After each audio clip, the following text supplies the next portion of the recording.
Well, thank you for coming today, everyone. This is another event in a series of events this semester that come to you thanks to the Remnant Trust being here on campus. Remember that in the Helmke Library on the first floor, you can actually come in and see and handle a number of those important documents. Today, we have an interesting discussion that's going to be happening. Fortunately, this is being recorded by the folks at College Access Television, so it will be available for others to see. Our discussion today is actually on the Communist Manifesto, and our speakers today are from the Department of History, Assistant Professor Ann Livschiz, and from the Department of Sociology, Assistant Professor Christopher Bradley. We're not going to waste any time. We're going to jump into things fairly quickly. And Christopher, I think it might be sort of helpful for people to have some background information on the document. So when was it written, who published it, that sort of stuff? Certainly, I'll be happy to. The Communist Manifesto, or the Manifesto of the Communist Party, was first published in 1848. It was essentially a pay-for-writing job that Friedrich Engels was able to snag for Karl Marx. Engels, of course, was probably Marx's biggest supporter, both during Marx's life and after his life, as well as Marx's patron in terms of being able to float him financially.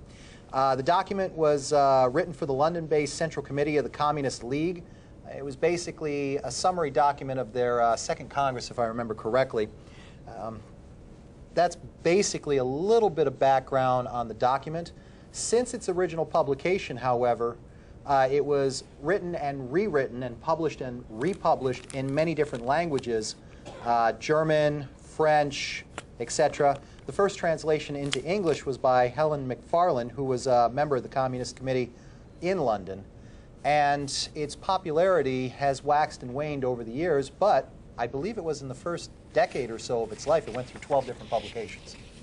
Very impressive. And it also might be helpful for people to understand the world context in which this was happening. So what was going on? What were the major events of the 1840s, 1850s? I just want to add, before I do that, I want to add one more language into which it was translated, and that, of course, was Russian. Exactly. We can't, given the sort of the significance of that particular translation. Well, one of the things that we have to keep in mind when we're talking about the Communist Manifesto is we have to understand it as a product of its time, both in terms of the middle of the 19th century, but also in terms of sort of the developments in the 19th century in the aftermath of the French Revolution. This is the great age of ideologies. The French Revolution really called into question all sorts of traditional political arrangements. And as a result, it opened up the way for competing definitions of what constituted a proper society. And so at first you have sort of the classical liberal tradition getting going and talking about the importance of creating a new political order that's based on individual freedom, destroying privilege, destroying autocracy, freedom of speech, religion, press, all of those different things. And then once you get to a certain point where these basic liberal principles of government by consent are being steadily accepted and kind of gain widespread acceptance, you now have people who are saying perhaps the French Revolution and perhaps these ideas of classical liberalism really did not go far enough. And this is where we see somebody like Marx come in, where you have people sort of saying, okay, but what about, political reform is great. Political reform, ensures certain things, but it doesn't really offer an effective answer to the social question of the day. It doesn't really address the social inequalities and the social injustices. And so this is the context in which Marx and other, and we should be clear that Marx was just one of the many socialist writers during this time. This is the context in which we see people pushing the envelope and saying that, perhaps there's something else that needs to be done in addition to guaranteeing political rights. And that something is, questioning something much more fundamental, the injustices and inequalities of the world. Well, we've already heard two terms that people unfortunately use interchangeably and probably should not, and that would be communism and socialism. So can we maybe get a basic definition of those two from each of you before we get too much further, and we'll go ahead and start with Christopher on that one. There's many different definitions of both socialism and communism running around. If I had to simplify it to just a quick soundbite, socialism would basically be the understanding that the state controls the means of production, as articulated by Marx in many of his different works, with the means of production being like the tools, the factories, the capital reserves, the land that are usually owned by the bourgeoisie elite. Communism, however, is kind of seen by Marx as a classless society where everyone is considered equal. In other words, the notion of class has been done away with. Everyone lives on a level plane. Everybody puts in whatever they can, and everybody only takes out whatever they need. Anne? I would add to that sort of one of the questions he said is that perhaps this term gets used interchangeably and maybe it shouldn't. And the answer to that is actually sort of yes and no, because I think the distinction, the really sharp distinction between socialism and communism happens a little bit later. There is a point where the terms, especially in the 19th century, especially when we're still talking about both socialism and communism being a fairly abstract intellectual idea and not really put into practice, the terms really are almost used interchangeably. In some ways, socialism is sort of a generic term for the collectivist left, and then we can start talking about branding, within it. And the really sharp distinction between socialism and communism really doesn't come into play until the 20th century, where once you have what they consider to be a socialist revolution in Russia, and they start calling themselves communists. That really cements the brand for them. And after that, you start to see a sharper and sharper distinction between the two and how far they want to go and are interested in going, in achieving their goals. So in the early parts of the manifesto itself, in the document itself, there is a statement that basically says communism is running rampant throughout Europe. Are you saying that that's not really the case because the term sort of is misused there? Well, I would say I would say that it's not so much that it's running rampant, it's haunting Europe. And I think that was the phrase that Marx used. And I think it's an important distinction that one of the interesting things that Marx says in the very beginning is, the way that the term communist is used, that it's used as an insult, that it's a term thrown around to scare people, which is interesting, of course, because, later we'll get to what's true and what's not true about Marx, but perhaps this is something we can put into the true column. Certainly a term kind of stripped of its meaning and used as, as a club to attack people. But I think that when Marx chose communist, it was the most radical label that he could choose. So we can look at it as an aspirational thing more than a practical thing, as far as using. And actually, if I could add on to that, I mean, Marx was always kind of vague and nebulous about what communism actually was. It was what he saw as the end result of the historical materialism dialectic, which is kind of a hangover from Hegelian philosophy. But he never really fully articulated what it would be because, as he said in several of his writings, he couldn't envision it because we hadn't got there yet. He saw the gradual arc of history as going from slavery to feudalism to mercantilism to capitalism to socialism to communism. And he found himself in the beginnings of the Industrial Revolution of capitalism when it was going into full swing, and he could more clearly articulate what socialism would look like. But communism was still too far in the future and was kind of vague and fuzzy, although there were plenty of people running around the continent in Europe who called themselves communist and said it was this or it was that or it was the other thing.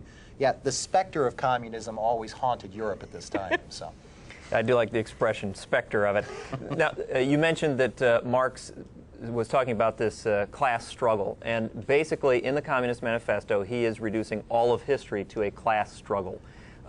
First of all, is that a fair characterization of what he is doing? And secondly, is it a fair characterization of history? Yes and yes. It's my firm opinion that since the time of Pharaoh, regardless of what language you want to go ahead and use it, slave owner and slave, landowner and vassal, bourgeois, proletariat, since the time of pharaohs, there's always those who have had, and there are always those who have had not. And those who have always tried to do whatever they can to go ahead and reify their positions of power and authority, usually on the backs of and at the expense of those who have not. The rich stick it to the poor. The powerful stick it to the powerless. Those who are in a superordinate position always dictate terms to those in a subordinate position. This is one of the central theses of just about everything that Marx ever read, and I firmly believe that is probably the case. Anne? Andy, I think that this is your dream come true. Andy always wants there to be disagreement, and there not often is. And so here's some disagreement. I would answer that question as a yes and a sort of.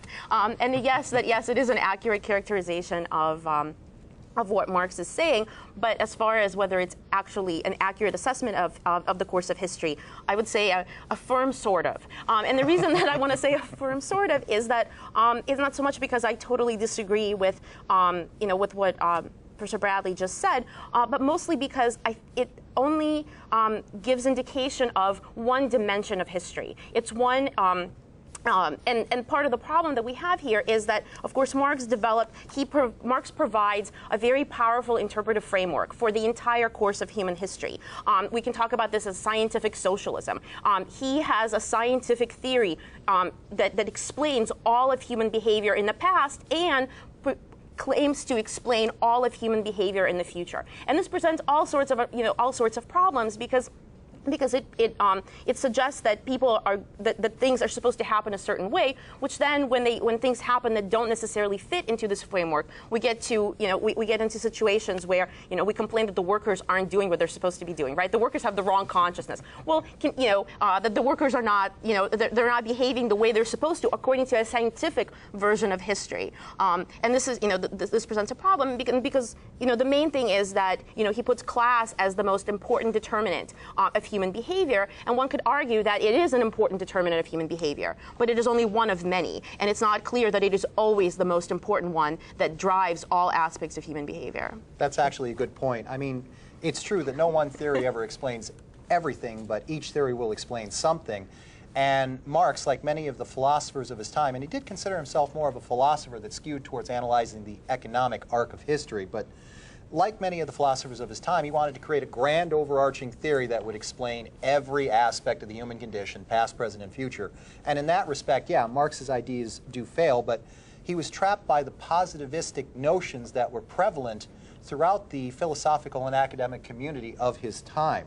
And it was kind of interesting. You note about the one dimension. For some reason, it just made me remember Herbert Marcuse, who was also a bit of a Marxist, who wrote about one-dimensional man, warning that if you only look at the one side of it, you will miss the greater arc of history. So what is the basic premise, then, of the document itself? What other than this difference in opinion about the true struggle of history, what is the basic premise of the Communist Manifesto?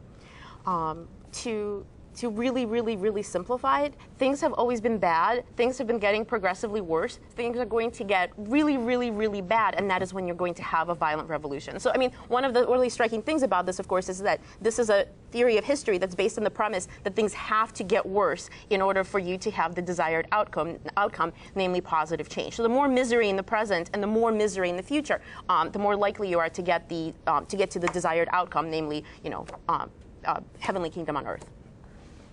If I had to reduce it, the basic premise of the document is capitalism bad.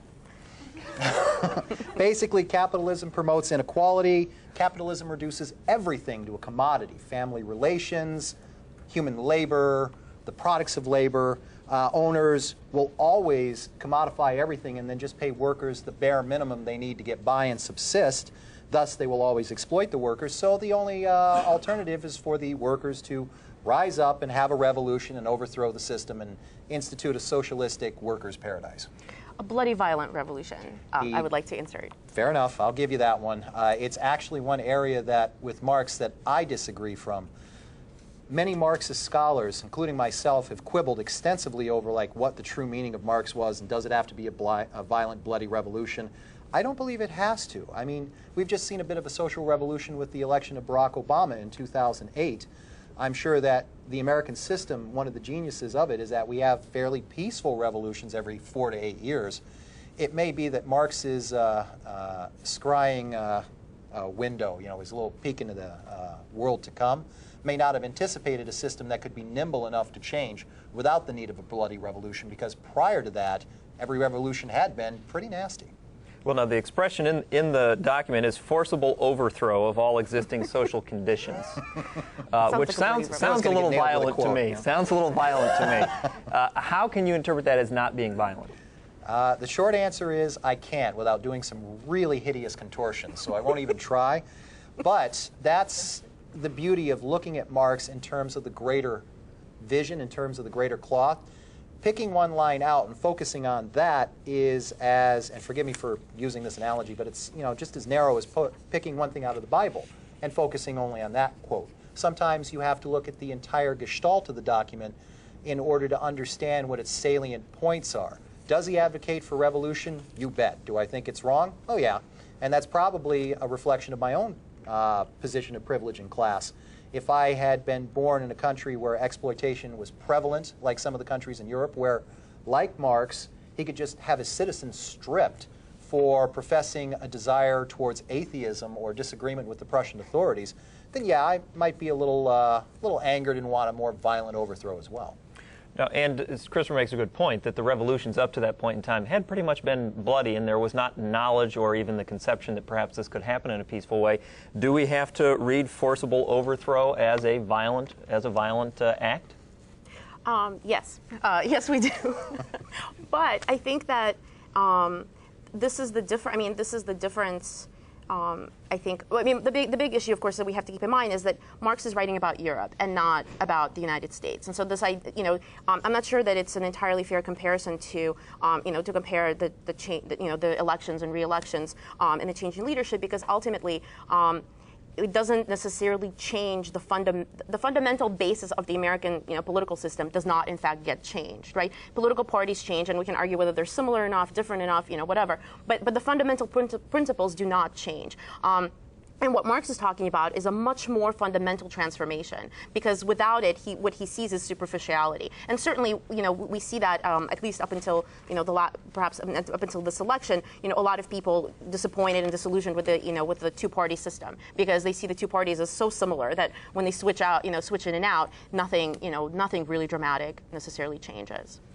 No, go ahead, Chris. Oh, I was going to say, and part of it also we have to remember is that Marx is not only writing about the conditions in Europe at the time and ignoring, the rather young experiment in democracy in America, which is more mature today, but we also have to remember Marx's personal history may have guided a lot of his works. I mean, the guy was a bit of a hellraiser in his youth. He went to the University of Bonn, was cited by the dean for nocturnal drunkenness and riots.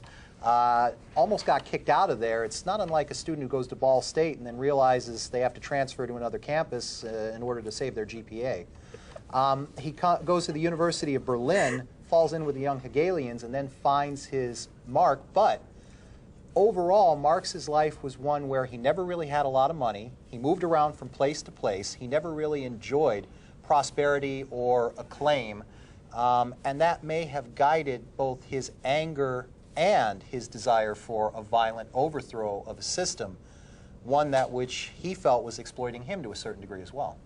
Well, and I think that when you compare, I mean, to go back to your comparison between the Communist Manifesto and the Bible, I mean, I think that it is an important comparison because we're talking about how do we interpret this document? Do we interpret it as a product of its time with perhaps some insights and some sort of completely off-the-mark comments that reflect the time in which it was written, but not necessarily are not necessarily applicable today? Or do we view it as a sacred text that we're supposed to use as a blueprint for all sorts of behavior? And so, if we do choose to view it as a sacred text that applies, at all times exactly the way it's written, then the bloody revolution has to happen, because otherwise you're not following the script. And so when the world around you changes, and it turns out that some of his assumptions may not necessarily hold true for countries outside of Western Europe, or perhaps even about Western Europe is changing dramatically and his assumptions don't apply, you have two choices. You can say maybe he was wrong. The fundamental assumption that things are not fair and we need to fix them may still be true, but his way of doing it may not be the best way to go. What is the best way to go? Or I'm going to pretend that the world around me is not changing. I'm going to make sure I'm going to continue applying this document as an unchanging document to the world around me, regardless of the consequences, because I want to achieve what is written in that particular document. So the next question, I'd like to move to this. The definitions you gave for socialism and communism were not completely different from one another, which gave us a nice starting point. And based on the definitions you gave, Christopher, it could be argued that socialism is an intervening step between capitalism and then communism. Does the Communist Manifesto call for us to move to ownership by the state of the means of production, and then eventually we get to the classless society? I would interpret it as such. I know that others, most notably the Bolsheviks of the Russian Revolution, thought that you could skip a step and go directly from like feudal land ownership to socialism and then directly to communism. If I remember my Russian history right, and granted I'm a neophyte in this area, so I defer to Anne on this, but in and around the time of the Russian Revolution, Russia was still largely a feudal state that was just emerging into capitalism. And when the Bolsheviks were able to push through their second revolution after, wasn't there a period where the Mensheviks were in charge in between, kinda? Yeah, sure. Like I said, I'm a neophyte in this area, but when the Bolsheviks rose to power, they basically, Lenin, Trotsky, others in charge, were arguing you could go directly from the feudal state over to socialism, skipping capitalism. I don't believe that this is what Marx's intent was in any way, shape, or form. I believe, from my interpretation of his writings, is that you got to let history play out. It's only when capitalism reaches its penultimate point and is rotted thoroughly within that it can hire its own gravediggers, which is a famous Marx quote, that capitalism will develop its own gravediggers, that will put paid to capitalism and then gradually transform to socialism. Not unlike what we're seeing in the current economic market today with all of us owning AIG, Citibank, and various other corporations. I would say that it depends. This question of stages very much depends on, among other things, which Marx we're talking about. If we're talking about the Marx of the Communist Manifesto, that's one Marx. The Marx of 20 or so years later is a Marx who actually may have been somewhat open to the possibility of skipping a step, precisely because of the Russian case. Not the Russian Marxists, ironically, but actually the Russian pre-Marxists, the populists who, given the absence of of a proletariat, were banking on the revolutionary potential of the peasants. Now, Marx, of course, dismissed the peasants entirely, but the Russian populists did not. And among many of their achievements was the assassination of one of the czars. And Marx saw it as very, very promising. He was even learning Russian. And so, not to read about the assassination, so he could appreciate certain other works of Russian, not so much literature, but political, let's say pseudo-political philosophy. But that Marx was much more sympathetic to that possibility, because that Marx, in some ways, was a little bit less rigid than the Marx of the Communist Manifesto, because I think that people were taking it so literally, and it opens itself up for all these accusations of Eurocentrism and the fact that it assumes a certain kind of economic and political development. And so in the Russian case, he thought that perhaps under their circumstances, jumping straight to the commune, and bypassing the sort of the exploitative industrialized step may have actually been the way to go. But the beauty of the document is the vagueness, and that's what allows you to decide: do you need a step? Do you not need a step? I mean, it really becomes up to the people reading the documents to make that kind of call. So this is not the hard and fast rules to how to get from A to B, you're telling me? Well, it depends what your A is and what your B and what your B is. Let's talk a little bit about something that Christopher has brought up. Recently, we have seen all of us make a very sizable investment in some financial institutions and in some other organizations. And if you look at some basic planks, some central tenets of the Communist Manifesto, a number of things have happened. For example, there are child labor laws now. We do have public education available. And these are things that were called for. Now, granted, there are other things in the Communist Manifesto that have not come to fruition yet, and perhaps we don't want them to, depending on the perspective. But how does a Marxist, or for that matter, a non-Marxist, explain that some of this is happening? In other words, is the book maybe kind of right? I'll be the non-Marxist. As a non-Marxist, I mean, you have to give. I mean, we have to be. I mean, I started off. I mentioned earlier that these terms, socialism, communism, are used in this way, sort of as a club. That these are words that we're afraid of. Nobody wants to be associated with them. I think a really important thing that we have to realize is that we have to give not necessarily Marx personally, but socialism and the socialist movement a lot of credit for things that we have today, including, for example, child. Anti-child labor laws. The fear, I mean, in many ways, perhaps the greatest achievement of socialism is that the fear of it drove a lot of reforms that we see taking place. In order to avoid this bloody revolution that made people in positions of power very, very nervous, we see states in Europe and in the United States taking steps to avoid the need for such a revolution. You have somebody like Bismarck passing social welfare laws in the 1880s as a way to completely diffuse the socialist threat. We can, later on, we can interpret, the Marshall Plan and certain other aspects of post-World War II Cold War developments as a way to ensure that you don't have a socialist revolution by addressing some of these social injustices. And so the acceptance of the fact that there are certain things about this world that are unfair and wanting to change them, at least some of them, that's the kind of the great achievement, of socialism, I would say. Yeah, when we go back to some of the things that you talked about, the progressive things, it's a pop quiz that I like to put out in my intro classes. How many people are against child labor? Most of us would raise our hand, if not all.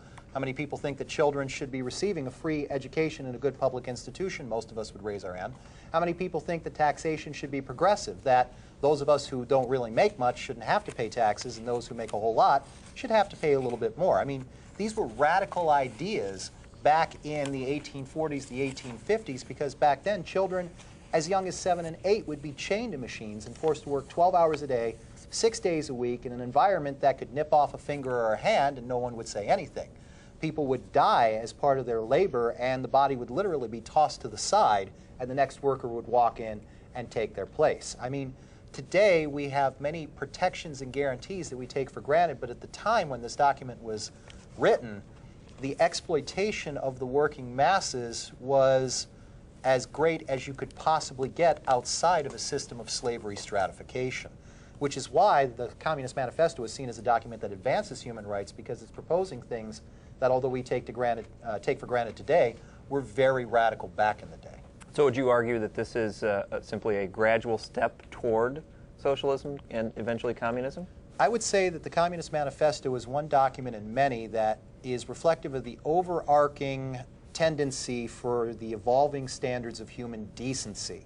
If you go back 1,000 years ago, 2,000 years ago, life is just exactly what Thomas Hobbes opined. It's brutal, nasty, thuggish, and kind of short. But over time, we see the gradual transformation of societies towards something more humanistic, and this document plays its part by advocating those very things that we just talked about. If that means we have to turn to socialism to achieve them, so be it. If we have to turn to communism, which of course communism is based on the root word of commune, or communal living, where everyone is equal, so be it. For Marx, I think, and Marx, by and large, in my interpretation, was a humanist, despite his love of bloody revolutions and such. But, you know, he was kind of humanistic there. He just wants to push the human condition towards something better. Is it fair to say that the folks who were big fans, maybe even Marx himself in writing this, believed that reform was not really going to be the way that this changes could come about? So these steps that we've seen, whether they're the social welfare programs you mentioned, the investments that Christopher mentioned, is it fair to say that if we keep doing these reforms, we can't ever get to the revolution? Yes, and this is why, for example, somebody like Lenin, battled, very much against what he called trade unionism, the focus on improving living conditions now rather than focusing on the big picture. And this is, again, I would sort of, I'm not sure I would agree with Christopher's formulation that we're moving towards socialism. I would say that that socialism is now one of the many ideologies that we have that comes with a certain kind of, with certain baggage. And we don't necessarily, I mean, the beauty of our political system is that we don't have to pick one, that we can take the best features of the different ideologies. And so the fact that we do have certain, child labor, educational systems and child labor laws, the fact that we have those things is the acknowledgement that there was perhaps some validity in the broader criticism that Marx was offering, and taking those while leaving aside the stuff that doesn't necessarily, that you don't necessarily want, and adding it to perhaps great features of other, of other ideologies, and putting it together. So it's not that we're moving towards socialism. We are, I mean, Christopher's formulation was beautiful. We're moving, hopefully, towards something, towards something better, and that better includes borrowing from the best features of the rich intellectual and political traditions that we have open to us. So is reformism going to keep us from ever getting? Would Marx be just appalled by the reforms that we've had? Actually, I don't think Marx would be appalled by the reforms that we have. I'm not going to try and channel my inner Marxist, but if Marx were alive today, I think he would probably see us as moving towards something a little bit better. I mean, Marx was always vague as to what it should be, and we still kind of have that vagueness with us. I remember going to a rally once where somebody had a sign that said, "Replace capitalism with something nicer," which, is a great sentiment, but, what do we mean by something nicer? Marx may not have been able to articulate what that something nicer was. In the context of where he was in history and the conversations being had, socialism and communism were seen as more attractive alternatives to capitalism by Marx and the many people he dialogued with, including, I just remembered this, Abraham Lincoln, who was one of his pen pals. They wrote back and forth extensively and shared some ideas. But I think whatever it is that we call it, as long as that forward progress was present, Marx would have been satisfied.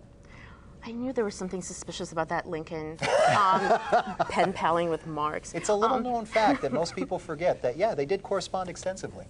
Can I just add one more thing? I think, again, it comes back to how do we interpret this text, and also what is the ultimate goal? If the ultimate goal is to make the world a better place, which could be one interpretation of Marx and Marxism and socialism, then then reformism is just fine. I mean, he didn't see it as a viable option, and in fact, it wasn't necessarily such a viable option at the time he was writing. That really came in the second half of the 19th century, in part because of the fear that if you don't fix, not necessarily out of the goodness of government's hearts, but because of fear that if you don't fix things, you will not longer have a job. Versus a revolution. If your goal is to have a revolution, reformism is deeply, deeply problematic because you're not going to get there. It keeps putting, it really keeps putting it off.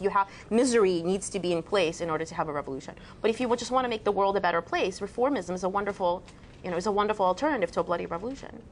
Now, of course, part of the beauty of the Remnant Trust is we have some great texts that come to us. We're able to read them, think about them not only in their historical context, but how they're applied today.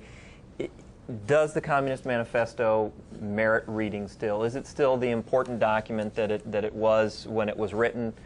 Is it something that we should be assigning in classes, et cetera? What do you think? Does it merit a position still? Certainly, does it merit the high position it had in the past? And let the Marxists go first.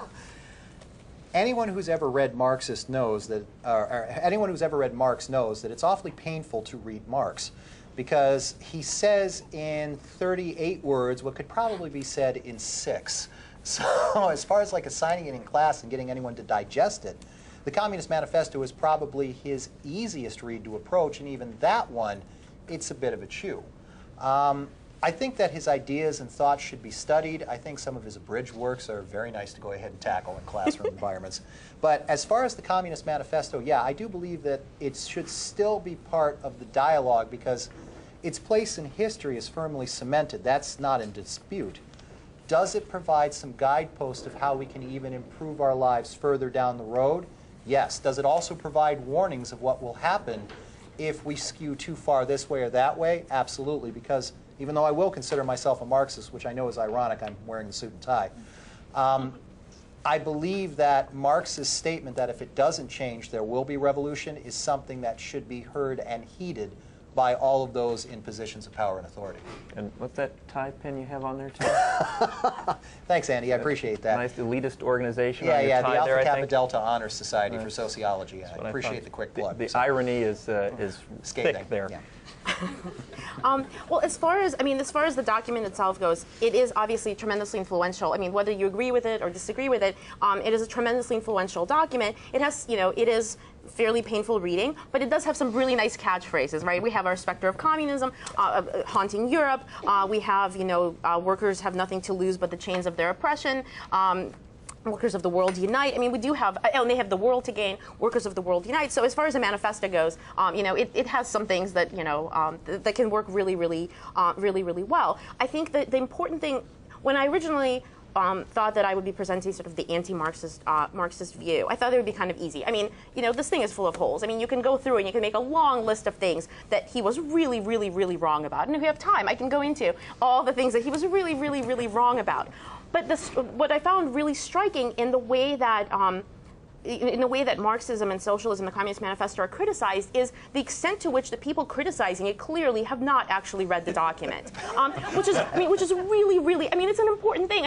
I'm all about, criticizing is great, but have the decency to read the document you're criticizing, because you may find better ammunition to attack it. And so I think that if you do view socialism as the sort of the greatest evil that can possibly befall humanity, you really should learn more about the enemy, in order to proceed to study them. And I think that this, again, alongside so many things that he was wrong about, there are a number of things in there that I think people may find, they may find actually fairly insightful. I mean, he has interesting statements about globalization and the dangers of globalization. The comment earlier about, education and anti-child labor laws. I mean, it's interesting because I think that's number 10, right, on the plank. I think that's the one people have the most difficulties with, because how do you disagree with that? So one way to recharacterize it, for example, to make it sound like a bad thing is I have it here, free education in government schools, because it sounds so ominous, right? You know, indoctrination of young people in government schools. I mean, basically, it's another way to say free public education, but free public education doesn't sound nearly as ominous. Yeah. And so in that sense, I mean, it does still need to be read, if for no other reason than to know what you're afraid of exactly. Now, you both have said that it's a little difficult to read, and as someone who also has read it, it is a little difficult to read. This was a paid job for him. Did they get their money's worth? Do you think people were picking this thing up going, wow, what a great read?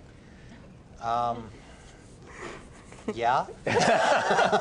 I'd say that there was probably an entire group of people that wound up toppling the czarist rulers of Russia that obviously grooved to it. So that did have some payoff there. But probably not the mass appeal that we might be hoping for usually when going for something like this. You're not trying to push towards the false consciousness thing, are you? I don't know. All right. Yeah, that was one of the things that Marx always talked about. Why don't the workers rise up? It's because they suffer from false consciousness, or as I like to think of it, yeah, we understand the system is exploitive, but we don't want to end it, so because someday we may grow up and exploit other people too. You know, the idea of false consciousness. It probably did its job in terms of getting around to the intellectual elites very effectively, as well as maybe some of those who spirited themselves as revolutionaries, both real and imagined, inside and outside the Russian experience. As far as like the average person on the street picking it up and reading it, probably not so much. That's where the catchphrases come in. You don't really need, I mean, you don't, workers of the world unite. Yeah, I would bet most of the people here knew at least one or two of the phrases that came out of this. Well, of course, while it's fun for me to talk to these two, I would also like to give you the opportunity to ask questions. So, are there people out there who have questions? You spoke about Marx's arc, and do you think that Russia today is a reflection on skipping a step, where they have to slide back to fill in the arc? This is a good question, because there was an attempt to skip the step in Russia, so to speak, and now here they have the the capitalist economy that people are hoping will be a wonderful capitalist economy. Anne? I'm not. I would talk about what's happening. I mean, the answer to your question is partially inspired by my lack of belief that history has to unfold in these kinds of stages. So this idea that they skipped a step, so because the implications of that would be that they skipped a step, so the entire sort of 1917 to 1999 was completely wrong. So now do-over, right? Try again, pretend like it never happened, have the proper revolution, and then experiment, have the next one, and then experiment away again to see how it will play out again. I would say that the problems, the problems that Russia experienced during and under its revolutionary regime is not so much because the revolution wasn't supposed to happen there, right? But rather precisely because of the way the way that it played out, and some of the built-in flaws within socialist ideology, because they saw themselves as fairly faithfully executing to the best of their ability sort of this very vague statement that Marx was really making. And so I think Russia today, rather than trying to reclaim that missing step, I think that for some of them at least, they're trying to figure out what the next step is, right? Rather than sort of the back step. Although there are plenty of people who, at least, a couple of days ago there were demonstrations in Russia where they were waving red flags. Not necessarily so much that they wanted to go back to communism, but it's the best way to express a critique of the current system, because the communists, in an irony of all ironies, are the ones criticizing the government and sort of condemning it for all sorts of things that they used to be able to do, but now they can't. So then they have fun criticizing others for it. Yeah. I am by no means a student of history. It's not my formal academic area. I'm more of a sociologist. But at least from that sociological perspective, my study of Russian history has been one that, if you look back at the rulers of Russia ever since, what was it, Kiev Rus, I believe, they've always been kind of autocratic. I mean, you got Ivan the Terrible, you got Catherine the Great, you got Peter the Great, and even the Soviet leaders, from Lenin to Stalin to Khrushchev, who was it, Brezhnev, Chernenko, Andropov, Gorbachev, just the 7. They were kind of autocratic. And now we had Boris Yeltsin and, oh God, Putin, who, for all intents and purposes, still is kind of running the Russian shop. They're all kind of autocratic. It may just be that regardless of where the economic system is, feudalism, capitalism, socialism, the political system of the more autocratic type of ruler is the one constant, whether we go back or forward a step, depending in terms of the economy. I could be completely wrong, and I'll stick to it, but that would be my humble opinion. I'm not entirely comfortable characterizing all of Russian history as autocratic because that's the strand that won. But there were, but there were others, and so to say that that's the true path rather than some other one that, that may have happened if not for the damn Mongols. So actually, it's the Mongols' fault, really. Russia could have been a flowering democracy if not. I'll go with that. In the back with the hat on, yes. What would you think Marx would say today about current quote-unquote communist states such as North Korea, Cuba, China, etc., and especially in the fact that most humanitarians would say that those are worse countries to live in than Western Europe, America, and anywhere that's democratized, capitalistic, socialism kind of mixing together?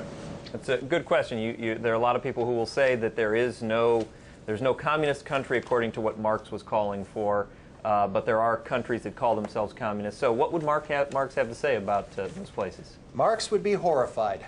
To say that Marx is someone who would advocate for the abolition of personal freedoms and rights, I think runs antithetical to what he wrote, because most of what he wrote was pointing out the exploitiveness of the current system and how he was hopeful for something that would be less exploitive and more humanistic.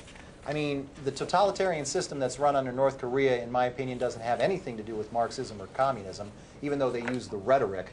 The Cuban system is kind of quirky in terms of politics. They advocate a more socialistically based economy, and they use a lot of the rhetoric of the former Soviet Union and Marx, but they're not as hardcore about putting it into practice as other states. China is the new, what is it, the mystery wrapped in a riddle surrounded by an enigma. It does kind of take over from the old Soviet Politburo in terms of that particular tone. And even then, they have a bit of a hybrid capitalistic socialistic economy that's run by a central state apparatus that is reflective a little bit of the Soviet system. I don't think Marx would be too happy with a lot of things calling themselves communist states. I think if he had seen the hippie communes of the 60s, he probably would have been overjoyed. So, I think that part of the problem may, if Marx saw what happened today, maybe, just maybe, he would have decided to revise some of his earlier statements, because this is the big debate. Because it seems that in the past, people calling themselves Marxists seizing power, it always seems to turn out more or less the same. Very unfortunate, and it does end up leading to depriving people of their various freedoms and so on.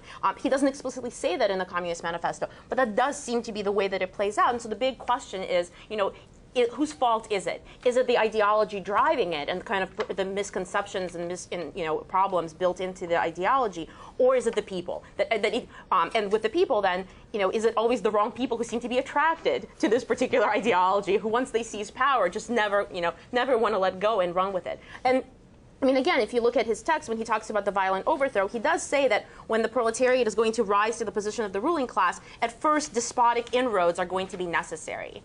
So the question is, how do you define that at first? One could argue that, Korea, Cuba, North Korea, Cuba, China, they're still in the first phase, right? Because, eventually they're going to get to that sort of the greater something. But for the time being, you can't accomplish what you want to accomplish without the despotism that goes along with it.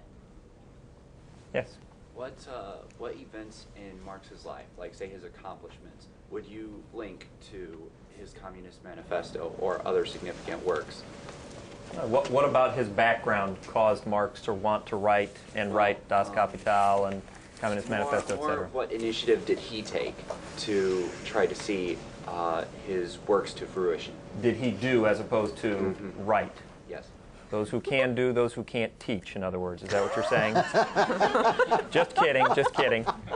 Anne, go ahead.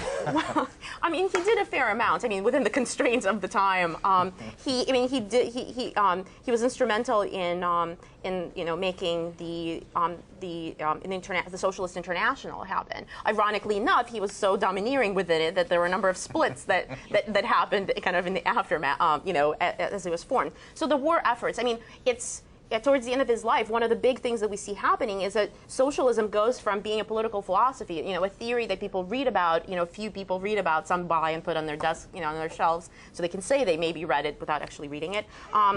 It goes to being the platform of a political party.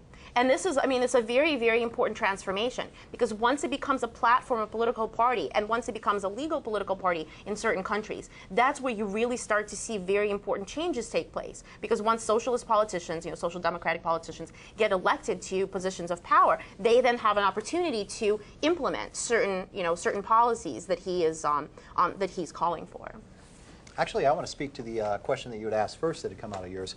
What was it about his youth, or maybe his experiences, that moved him towards his positions? You got to understand that Marx had a lot to live up to. His father was very influential in his community, very well-to-do. It was expected that he would go off to the University of Bonn and do very well, but instead he discovered how to spend money greatly. He was a spendthrift and drank late into the night. And then he went to the University of Berlin, fell in with the young Hegelians, actually brought focus into his work. But it was the Hegelian rejection of religion that really got him in trouble with the powers that be. It was his atheism that primarily got him banned from holding a university job. And from that point, Marx goes into a spiral of winding up broke, because whenever a dollar came into his hand, he'd find a way to spend 6. He'd always buy beer, food for all of his friends. If it wasn't for people infusing him with cash, he probably would have been homeless on several different occasions. And that frustration led to problems with anger, bouts of hot-headedness. Like you had mentioned, he was active in one of the international socialist organizations, but his personality was so strong and off-putting that suddenly nobody wants anything to do with him. He'd get a job as a journalist to make ends meet, start going off on the editor about how he was right and how the editor was wrong, and there goes the job. He'd get into trouble with political leaders. They'd banish him from a country. Undoubtedly, his eking out a living on the fringes is probably what influenced a lot of his passion towards violent revolution and his criticism of the system. If he'd settled down into a nice university job with a steady stipend and a comfortable lifestyle, chances are none of this would have ever been written. So. Yes? I'm a little rusty on my historical quotes. Wasn't Marx actually quoted as saying that he was never a communist, but he was simply a Marxist? And if that is true, how would you draw the line between the two of them, as you did between socialism and communism? If I remember correctly, there was a quote towards the end of his life where he went on record as saying, "I am not a communist," primarily because he saw at the very end of his life, when he was failing fast, where the communist movement was kind of going, and he wasn't really on board with that. As far as the second part of your question, I'm sorry, could you repeat?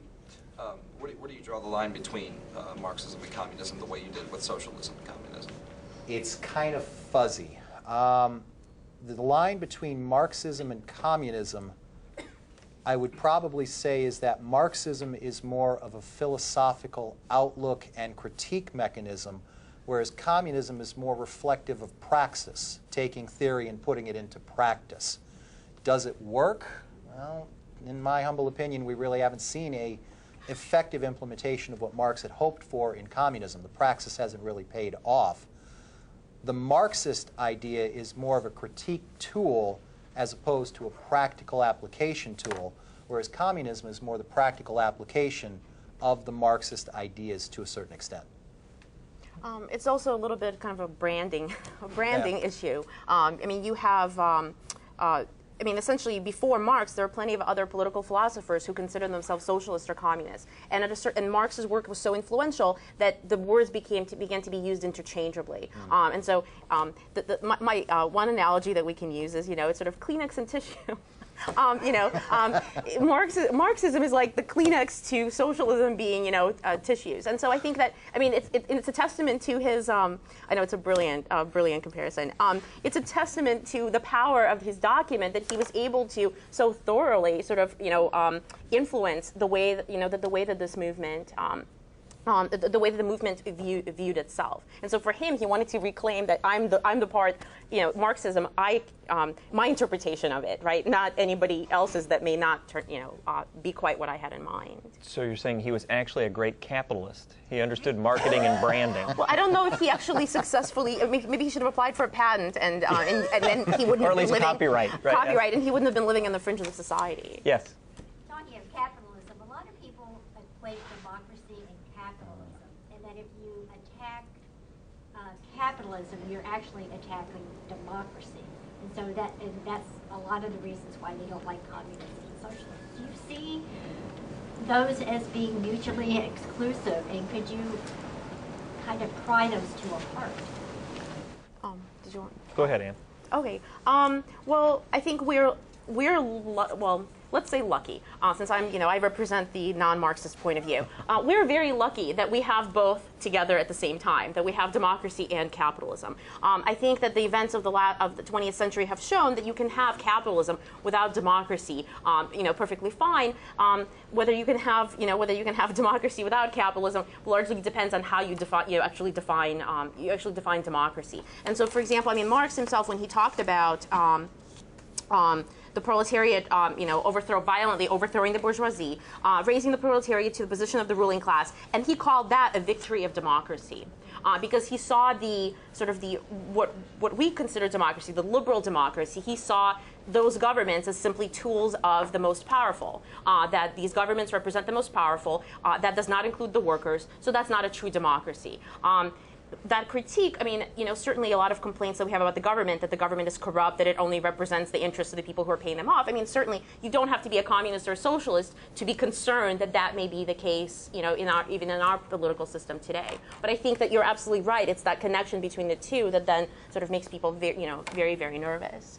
Well, it's also a remnant of the Cold War. In the period of the Cold War following World War II, we literally threw out the baby with the bathwater. Are there some ideas of Marx that don't resonate? You bet. Are there some things that are spot on? Absolutely. But because communism was the new enemy in the Cold War and communism was bad, we take everything even remotely associated with communism and chuck it out and start branding it as anti-democratic, anti-religious, anti-this, anti-that, even though the socialists and communists back in the 1850s and 60s were probably some of the most democratic organizations that were scuttling around Europe at the time, which was having its own fits and starts with democracy. One last question from the audience. We're here.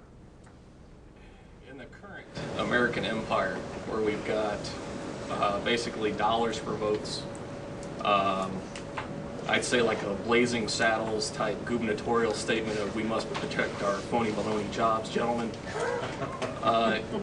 With capitalism, Marx failed to realize the self-correcting nature, where if things got really bad, these protectors of their phony baloney jobs decided that they need to put a Band-Aid on the situation, like putting in a minimum wage, creating welfare. If the U.S. was not set up that way, do you think that it would be possible for a Marxist-style revolution to happen in this country?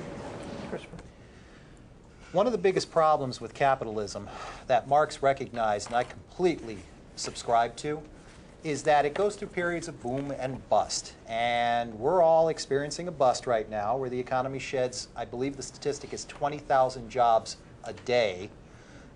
We're on a down cycle that we still haven't found the basement on. We were on an up cycle in the mid-2000s, down cycle in 2001, up cycle in the late 90s. It goes up and down. And you're right, when politicians are in a down cycle, they got to do whatever they can to protect their phony baloney jobs. So they get a stimulus package or do this, or maybe start a war, or start blaming a convenient scapegoat like the illegal immigrants. Take your pick. With socialism, Marx was arguing for something that would be a little bit more steady state, so that everyone could have a decent standard of living, so that although there would still be politicians running things, they wouldn't have to rely so much on like contributions, dollars, etc., because the profit motive of the state would be removed, and that would help to neutralize the endemic human greed that is allowed to run amok within the capitalistic system, which causes these booms and busts that have very real repercussions on human lives. A lot of people like to use abstract calculus and talk about jobs being lost and, you know, we make this much, we lose this much, but every time you exchange a dollar from one hand to another, it impacts a human life. Taking that out of the equation and guaranteeing everybody certain rights and liberties under a socialistic economy or socialistic system, according to Marx, would at least improve the human condition to a certain extent, thus allowing politicians to focus on maybe the important stuff. Yeah. Yes, and then I would just add one more thing to that, sort of seizing on one of the statements that you made about the creation of the welfare state. I mean, I think this one thing that you have to keep in mind is that that's actually not at all what Marx is calling for in the Communist Manifesto. And if you look at, for example, number 8 on his plank, it's number 8 is obligation of all to labor. That's not a welfare state. That's something very, very, very different. And so I think, again, this is the issue of sort of imagining sort of what is going to happen if there is a socialist revolution. The right to, I mean, when we're talking about rights, I mean, what do we want to include as rights? The right to work also means that you don't have a right not to work, right? So, for example, in the Soviet Union, that means that if you weren't working as the state wanted you to, you could be arrested for parasitism, right? Because you're a parasite on society. The idea of the social welfare state, it's there in the West. The Soviet Union didn't really have a welfare state because, you work. And that's what that's what you're supposed to do. And so again, when we advocate, if we're not happy with our system today and we want a radical change and an overthrow of the and the revolution, we want to be really, really clear what we want to include on our list of demands for once we overthrow the government. Well, I want to give both of them a chance to make a brief closing comment. So, Anne, we'll let you go first. I think the main thing that I would want to that I would want to say is, again, even though this is a document that proved to be wrong on so many different things, this idea of the scientific development of history, this idea that you can predict exactly what's going to happen. I mean, Marx underestimated the peasants. Marx underestimated people's attachment to tradition. Marx overestimated class as a driving force in people's identity. Underestimated the power of nationalism. Underestimated people's attachment to property, even people who don't have property but aspire to perhaps to perhaps have it someday. At the same time, we also have to sort of acknowledge, just how influential it was in raising questions about social injustice and trying to ensure that they get addressed somehow, whether under the threat of a violent revolution, that they get addressed through more peaceful, ways. And so I think one way that we can look at Marx is to say, okay, well, do we accept the world the way that it is, with injustices and unfairness and so on, and just, deal with it, or do we want to change it? And if we do want to change it, how? Does that mean that if we're not happy, we have to take this as our model and run with it? No, but perhaps it is, it's an important reminder that we don't have to accept things that we don't like about the world that we live in. We can, in fact, try to make it a better place. Christopher. As the resident Marxist on the panel, I'm just going to echo Marx's own words. My final statement is that the philosophers have only interpreted the world in various ways. The point is to change it. Well, my name is Andy Downs. I've been the moderator for this. Our panelists have been Assistant Professor Ann Livschiz from the Department of History, Assistant Professor Christopher Bradley from the Department of Sociology. This has been one of a number of Remnant Trust-related activities. We hope that you've been taking part in others and you take the opportunity to go downstairs to see the documents here. I also want to thank CATV for recording this, and thank you all for attending very much today. A round of applause for everybody, please.